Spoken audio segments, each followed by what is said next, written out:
Enggak sih, Anda merasa beban hidup yang lagi Anda jalani ini sangat berat sampai rasanya kayak lagi mikul gunung di pundak Anda. Iya, kayak bangun pagi, seduh kopi, ngelakuin rutinitas, tapi di dalam kepala tuh ada alarm kelelahan yang bunyi terus-terusan ya. Bener banget, Anda terus jalan nyoba memenuhi ekspektasi semua orang, tapi setiap langkah rasanya nguras habis sisa kewarasan. Terus tiba-tiba segalanya berubah drastis.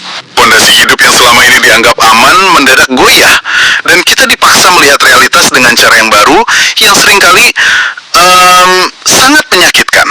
Nah, kalau narasi ini terdengar familiar buat Anda, tenang saja, Anda nggak sendirian kok. Dan anatomi dari teritori menakutkan itulah yang bakal jadi inti dari pembahasan mendalam kita kali ini. Oke, mari kita bedah ini. Ya, perasaan semacam itu memang realitas universal yang sering banget nggak berani kita akui secara terbuka ya. Kita ini kan hidup di tatanan yang sangat mengagungkan daya tahan. Betul, dari kecil diajarin buat terus kuat, nahan beban, nelan stres hidup-hidup. Sampai akhirnya tubuh dan sistem saraf kita sendiri yang ngambil alih kemudi, mereka secara paksa matiin mesinnya. Transisi dari sekedar mikul beban dalam diam ke kehancuran ini tuh teritori psikologis yang paling menakutkan.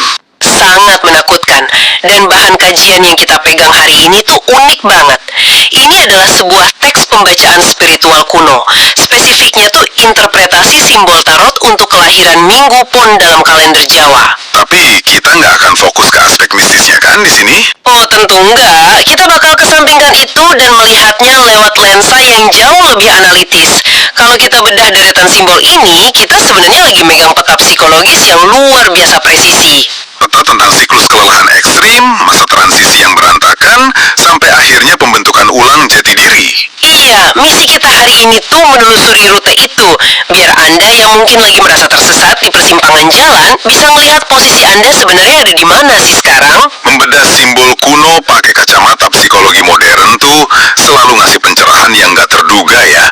11 fase di materi ini memetakan kondisi manusia dengan sangat akurat. Sangat akurat, maksudnya Anda nggak perlu terikat sama weton tertentu untuk bisa ngerasain resonansinya. Betul sekali. Teks ini nangkep utuh gimana burnout ngerusak kita, kebingungan eksistensial mengisolasi kita, dan gimana kita merangkak keluar dari jurang itu. Oke, mari kita bedah ini dari titik nol. Perjalanan kita dibuka sama hantaman realitas yang keras lewat simbol pertama, yaitu Ten of Wands. Beban yang sangat berat. Iya, deskripsi materi ini secara eksplisit nyebut ini sebagai tanggung jawab yang mencekik. Kalau di konteks modern, ini bukan sekedar capek fisik karena lembur ya. Ini tuh mental load. Beban kognitif yang nggak kelihatan dari luar. Tepat, ini kayak seseorang yang ngerasa harus jadi penyeimbang emosi buat pasangannya, pengambil keputusan tunggal di keluarga, sekaligus tulang punggung di kantor. Terlihat tenang duduk di depan komputer, tapi otaknya lagi lari sprint bawa ransel isi batu 50 kilo. Nah, ransel batu. Bebannya ada pada kata tanggung jawab yang mereka internalisasi. Gimana tuh dari sisi psikologisnya? Deskripsi ransel batu itu sangat mewakili neurobiologi kita di fase Ten of Wands ini. Otak manusia itu nggak didesain buat nahan stres kronis yang berkepanjangan tanpa henti. Nggak didesain buat nyala terus ya? Sama sekali nggak. Waktu seseorang ngambil alih tanggung jawab atas kebahagiaan orang lain, sistem saraf simpatik mereka menyala terus. Mereka ada di mode fight or flight 24 jam sehari. Oh wow, 24 jam. Itu pasti nguras tenaga banget. Sangat nguras tenaga. Tapi masalahnya, masyarakat kita justru sering ngasih penghargaan buat perilaku overfunctioning ini. Kita nyebutnya sebagai dedikasi. Padahal secara psikologis itu tindakan bunuh diri perlahan ya. Betul. Mereka numpuk beban emosional yang bukan miliknya, sampai struktur penyangga mentalnya mulai retak. Dan retakan itulah yang secara logis bawa kita ke fase kedua. Simbolnya Four of Swords. Energi fase ini nuntut sebuah kebutuhan absolut untuk istirahat total. Penarikan diri. Isolasi? Iya. Tapi saya ngelihat ini bukan kayak pilihan liburan akhir pekan ke pantai gitu ya. Ini lebih ke sistem tubuh yang akhirnya ngelakuin sabotase. Tubuh mengambil alih paksa. Betul. Tubuh Anda pada dasarnya teriak, kalau kamu nggak mau berhenti, aku yang bakal bikin kamu berhenti. Tiba-tiba sakit, nggak bisa bangun dari kasur, atau mati rasa emosional. Itu mekanisme pertahanan diri yang sangat purba. Waktu kesadaran sadar yang ambil kendali. Jadi Four of Swords ini kayak ruang isolasi ya? Ya, ruang isolasi di rumah sakit jiwa internal Anda sendiri tujuannya buat ngentiin pendarahan mental. Tapi disinilah ironi kehidupan modern terjadi. Apa tuh ironinya? Waktu orang yang biasa mikul gunung tiba-tiba dipaksa berbaring diam, mereka dihadapkan sama satu hal yang selama ini mereka hindari lewat kesibukan, keheningan. Keheningan. Dan buat pikiran yang lagi burnout parah, keheningan itu tempat yang sangat bising kan? Sangat bising dan menakutkan. Keheningan yang bising ini mengantarkan kita pada ironi di fase ketiga teks kita, Knight of Swords. Katanya, setelah diam tadi, muncul dorongan tiba-tiba buat bergerak sangat cepat. Impulsif sekali. Iya, ada energi keberanian yang impulsif. Subjek ini seolah pengen nerjang maju tanpa mikirin konsekuensi. Mari kita pakai analogi ya buat ngebedah dinamika gila ini. Silakan. Bayangin seseorang baru aja kehabisan nafas habis lari maraton bawa ransel batu tadi. Dia ambruk di sofa, nyaris pingsan. Tubuhnya nuntut tidur, tapi dia bangun lagi. terbelalak terus teriak, "Ayo kita lari maraton lagi sekarang." Wow, itu analogi yang pas banget. Nah, pertanyaan kritis saya buat Anda nih.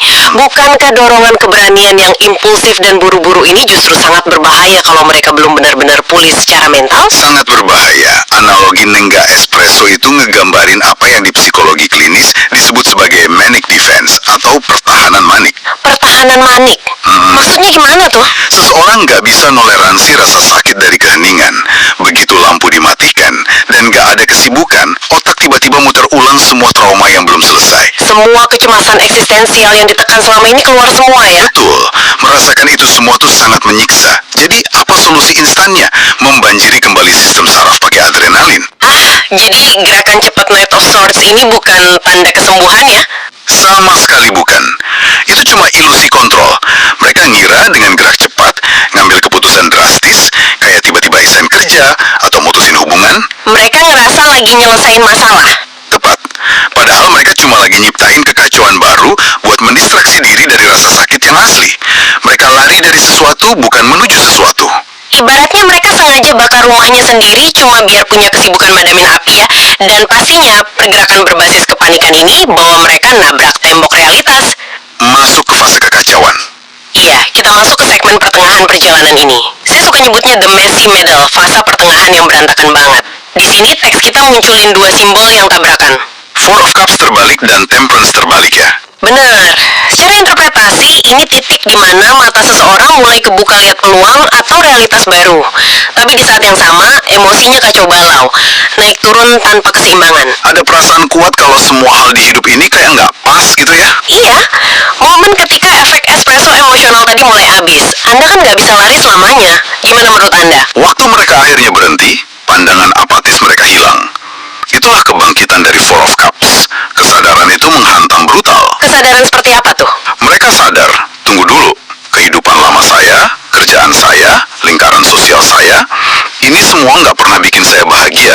Saya cuma bertahan hidup. Wah, itu pasti sakit banget buat diakui. Sangat. Tapi nyadari hidup Anda salah itu nggak otomatis ngasih kemampuan buat memperbaikinya. Itulah temperance terbalik. Sistem saraf mereka belum belajar meregulasi emosi. Jadi hari ini bisa marah banget, besoknya bisa nangis terseduh-seduh karena hilang arah ya. Berdiri salah, duduk salah. Ekuilibriumnya hancur total. Tunggu sebentar, saya mau ngajuin observasi kritis di sini. Kalau kita ikutin alur materinya, tepat di tengah kekacauan ini, teks munculin Wheel of Fortune, roda nasib. Titik balik besar menuju babak baru. Iya, yang diklaim sebagai takdir. Nah, pemahaman umum kita soal titik balik kan biasanya romantis ya. Awan gelap nyingkir, matahari bersinar. Tapi kartu pendampingnya nggak mendukung itu. Nah, itu dia. Kartu yang dampingin ini tuh Ten of Pentacles terbalik, yang artinya ketidakstabilan finansial, fondasi keluarga goyah. Terus diikuti The Hermit terbalik, kesepian ekstrim. Kehilangan arah hidup. Bagaimana bisa sebuah titik balik besar yang harusnya bawa perbaikan, malah bermanifestasi jadi sesuatu yang sangat menghancurkan? Ini terdengar kayak kontradiksi yang kejam banget loh. Kekecewaan Anda terhadap gagasan romantis itu sangat valid. Yang menarik di sini adalah, dari sudut pandang psikologis yang radikal, ini bukan kontradiksi. Ini hukum dasar transformasi. Hukum dasar maksudnya harus hancur dulu. Roda kehidupan yang berputar itu gak peduli sama kenyamanan ego kita. Kan Anda selama ini pakai sistem operasi komputer yang udah sangat usang dan penuh virus. Oke, sistemnya udah rusak berat ya. Wheel of Fortune ini adalah momen saat takdir mutusin udah waktunya nginstal sistem operasi baru. Anda nggak bisa sekedar nempel aplikasi baru di sistem lama. Oh, Anda harus matiin seluruh sistemnya dan format hard drive-nya. Tepat, dan menatap layar hitam yang kosong. Ten of Pentacles terbalik, itu adalah proses format ulang tersebut. Karir yang dulu ngasih rasa aman, mendadak terasa kayak penjara. Lingkaran pertemanan lama mulai kerasa toksik atau transaksional ya. Fondasi lamanya diruntuhkan karena tanah pijakannya udah beracun. Anda bukan lagi dihukum sama alam semesta. Anda sedang dibongkar paksa supaya bisa dibangun ulang. Layar hitam yang kosong, itu yang ngejelasin munculnya The Hermit terbalik tadi. Perasaan terisolasi secara eksistensial. Fase yang sangat sepi. Iya, seseorang ada di fase di mana mereka udah ngelepasin versi lama dirinya, jadi mereka udah nggak nyambung sama teman atau hobi lama, tapi versi barunya belum ketemu. Melayang di ruang hampa antar galaksi. Persis, kesepian di fase ini pasti mematikan banget ya, karena ngerasa kayak alien di kehidupan sendiri. Duduk di ruang makan keluarga yang ramai, tapi kerasa terpisah sejuta kilometer dari mereka. Ruang hampa itu sangat mengerikan, karena ego manusia sangat benci kekosongan identitas. Tapi ruang hampa dari The Hermit ini sifatnya mutlak dan diperlukan. Diperlukan buat apa? Ini ruang steril buat ngelakuin operasi besar dalam jiwa Anda. Kalau Anda nggak ngelewati fase kesepian ekstrim ini, Anda bakal gampang banget balik ke pola lama yang merusak. Cuma demi dapat sedikit rasa hangat dari validasi orang lain ya. Betul, Anda harus dikarantina dari ekspektasi dunia luar sampai Anda benar-benar tahu apa suara hati Anda sendiri, tanpa campur tangan siapapun. Wah, itu bawa kita ke pertanyaan fundamental soal mekanika kebangkitan jiwa. Seseorang lagi duduk sendirian di kamar, sistem operasinya udah dihapus, nggak punya kepastian masa depan. Semuanya runtuh. Lalu gimana transisi dari kehampaan total ini menuju kekuatan batin bisa terjadi? Karena materi kita nunjukin jalan keluarnya tuh bukan dari pahlawan berkuda putih dari luar. Tapi dari dalam diri sendiri. Iya, muncul energi Queen of Wands, simbol dari kekuatan yang ngakar kuat, karisma, dan kepercayaan diri otentik. Pertanyaannya, gimana rasa percaya diri ini bisa tumbuh di atas tanah yang baru aja di bumi hanguskan? Jawabannya ada pada benturan dengan dasar jurang itu sendiri. Waktu Anda ada di ruang hampa tadi, kehilangan semua atribut eksternal, Status jadatan hilang, hubungan kandas, validasi sosial menguap. Nah, di situ Anda dihadapkan pada satu entitas yang gak bisa direbut sama siapapun. Daya tahan murni Anda. kesadaran bahwa, saya masih hidup ya. Betul, seseorang akhirnya nyadar, saya udah ngelewatin malam-malam di mana saya pikir saya bakal mati karena serangan panik. Semuanya udah hancur, tapi besok paginya saya tetap bangun dan bernafas. Jadi, Queen of Wands ini kebanggaan yang lahir dari proses survival ya. Iya, kepercayaan diri ini sama sekali nggak naif. Bukan afirmasi positif palsu di depan cermin. Ini karisma veteran perang yang tahu mereka nggak bisa dihancurin. Karena mereka udah pernah hancur dan berhasil nyusun dirinya lagi, kayak api yang nyala dari sisa-sisa arang. Dan kesadaran ini jadi bahan bakar buat fase selanjutnya, Ace of Wands. Sebuah peluang baru. Teks ngedeskripsiin ini sebagai awal baru yang segar dan inspirasi murni. Beda banget rasanya sama waktu nengga espresso di awal tadi ya. Sangat beda. Kualitas energinya berubah. Di sini, mereka nggak bertindak karena panik mau lari dari masa lalu. Idenya jernih, mulai proyek baru, netapin batasan, tapi dengan pijakan yang sangat tenang. Disinilah krusialnya melihat perbedaan itu. Tindakan dari trauma dan tindakan dari kejernihan, hasilnya bakal beda jauh. Ace of Wands ini kanvas kosong yang siap dilukis. Karena sistem operasinya udah selesai diinstal ulang, Tepat, motivasinya geser dari survival mode ke growth mode. Gak lagi nyoba ngebuktiin apapun ke orang di masa lalu, karena masa lalu udah gak relevan sama identitas barunya. dan evolusi identitas ini mencapai puncaknya di kartu terakhir yang memesona banget, Queen of Swords. Materi kita menutup perjalanan epik ini dengan profil kejelasan logika absolut. Energi kedewasaan tertinggi. Ya, berpikir rasional, tegas, tahu persis apa yang dimau, dan gak bisa lagi dijebak emosi labil. Kalau kita refleksi dari awal, dari orang yang hancur nanggung beban dunia, Melewati depresi dan kesepian eksistensial, terus akhirnya keluar sebagai sosok pemikir tajam yang gak tembus manipulasi emosional. jika kita hubungkan ini dengan gambaran besarnya, evolusi karakternya luar biasa. Queen of Swords ini figur yang udah ngelihat dasar penderitaan manusia, ngerasain pengkhianatan. Dan dia memutuskan buat gak mau lagi disetir emosi buta. Betul, dia pakai rasionalitasnya bukan buat jadi kejam, tapi sebagai pedang buat motong ilusi, gaslighting, dan ekspektasi nggak masuk akal dari lingkungannya. Kebijaksanaan buat misahin antara apa yang saya rasakan dengan apa fakta objektifnya ya. Tepat, kalau ada yang nyoba ngelimpahin beban ke dia nggak ngerespon dengan rasa bersalah yang reaktif lagi. Dia ngerespons dengan evaluasi logis. Jadi, apa arti dari keseluruhan peta perjalanan ini? Banyak dari kita kan berharap penyembuhan dari beban hidup tuh bakal diakhiri dengan happy ending yang manis dan hangat ya. Berharap diganjar kemudahan yang jatuh dari langit. Ya, tapi narasi hari ini nyodorin realitas yang jauh lebih memberdayakan. Analogi visualnya tuh kayak gini.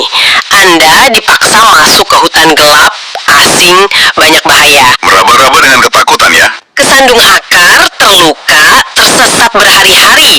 Tapi pas akhirnya berhasil keluar dari hutan, Anda tuh nggak keluar bawa keranjang isi bunga yang indah. Terus bawa apa dong? Anda keluar bawa sebilah pedang tajam dan peta yang luar biasa detail di kepala Anda. Anda nggak lagi nunggu dunia jadi tempat yang aman, Anda jadiin diri Anda sendiri tempat yang aman. Menjadi master atas arsitektur mental sendiri ya. Visualisasi hutan dan pedang itu merangkum esensi pendewasaan dengan sangat sempurna. Nggak ada jalan pintas ya. Nggak ada. Kehilangan keseimbangan dan kesepian di jalan raya tadi cuma alat tempah. Harga retribusi buat evolusi identitas. Tanpa kehancuran fondasi yang beracun, nggak bakal ada ruang kosong buat kejernihan berpikir Queen of Swords. Nah, untuk Anda yang lagi dengerin ini, dimanapun Anda berada, yang lagi terseret arus fase yang sangat melelahkan ini, pahamilah kalau penderitaan ini bukan hukuman. Beban dan kekacauan ini adalah cetak biru menuju versi terkuat diri Anda. Betul, roda kehidupan nggak pernah berhenti berputar. Pas Anda ngerasa udah nggak punya apa-apa lagi buat dipertahanin, percayalah, proses inkubasi Anda hampir selesai. Sistem baru Anda lagi diinisiasi. Kesadaran adalah senjata terbaik kita. Paham anatomi perjalanan ini bikin kita nggak panik pas fondasi runtuh. Kita sadar kita nggak lagi dihancurkan, tapi diatur ulang buat kapasitas yang jauh lebih besar. Perspektif yang sangat membebaskan. Nah, sebelum kita akhiri sesi kita hari ini, ada satu benang merah yang pengen kami tinggalin buat mancing pemikiran Anda. Silakan. Kita udah lihat gimana epic ini ditutup sama simbol ketegasan logika yang mutus belenggu emosi. Tapi, kalau perjalanan panjang ini mengharuskan kita berdarah-darah dihancurkan oleh emosi kita sendiri, Apakah kejernihan sejati itu didapat karena kita akhirnya mematikan emosi kita? nah itu dia.